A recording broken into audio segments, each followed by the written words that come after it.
Doctor Mohammad ইউনূসের জামানায় বেশ কিছু নজিরবিহীন ঘটনা ঘটেছে। তার একটি উল্লেখযোগ্য বিষয় সবার জানা উচিত। দেশের ইসলামী জঙ্গিদের উত্থান, ইসলাম ধর্মের নাম ব্যবহার করে রাজনীতিতে উত্থান, কারাগারে থাকা ইসলামের নাম ব্যবহার করে ভয়ঙ্কর অপরাধের দায়ে যারা সাজাপ্রাপ্ত তাদেরকে সরাসরি ছেড়ে দেওয়া, আদালতে বিচারকদের উপর চাপ সৃষ্টি করে সাজাপ্রাপ্ত ভয়ঙ্কর ইসলাম নাম ব্যবহারকারী জঙ্গিদের মুক্ত করে দেওয়ার পাশাপাশি নতুন যে বিষয়টার উত্থান ঘটেছে, যারা শ্রেণীশত্রু খতম করার নামে আলাদা রাজনীতি শুরু করতে চেয়েছিল বাংলাদেশে, স্বাধীনতা উত্তরকালে ভয়াবহ পরিস্থিতি সৃষ্টি করেছিল, সেই চাইনিজপন্থী খুন খারাপিতে বিশ্বাস করা নকশাল নামধারী, তারা এখন প্রকাশ্যে নেমেছে।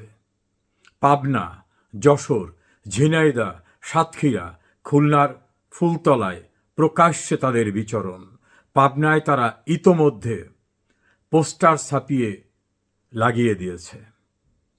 আইনের শাসন বাংলাদেশে মবের হাতে যেভাবে নিয়ন্ত্রিত হয়ে ভয়ঙ্করভাবে ধ্বংস হয়েছে, তার ধারাবাহিকতা কি অব্যাহত থাকবে?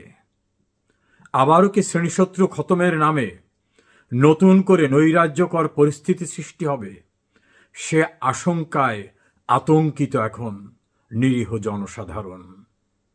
এর মব মাস্টার, মব ডাইরেক্টর, মবের জনক ডক্টর মোহাম্মদ ইউনূস গোটা বাংলাদেশকে উচ্ছৃঙ্খলতায়, বেয়াদবিতে, শিষ্টাচার ধ্বংসে, আইনের শাসনকে শেষ করে দেওয়ায় যে কর্মযজ্ঞটি তিনি করে গেছেন, তার ধারাবাহিকতা এখন লক্ষণীয়।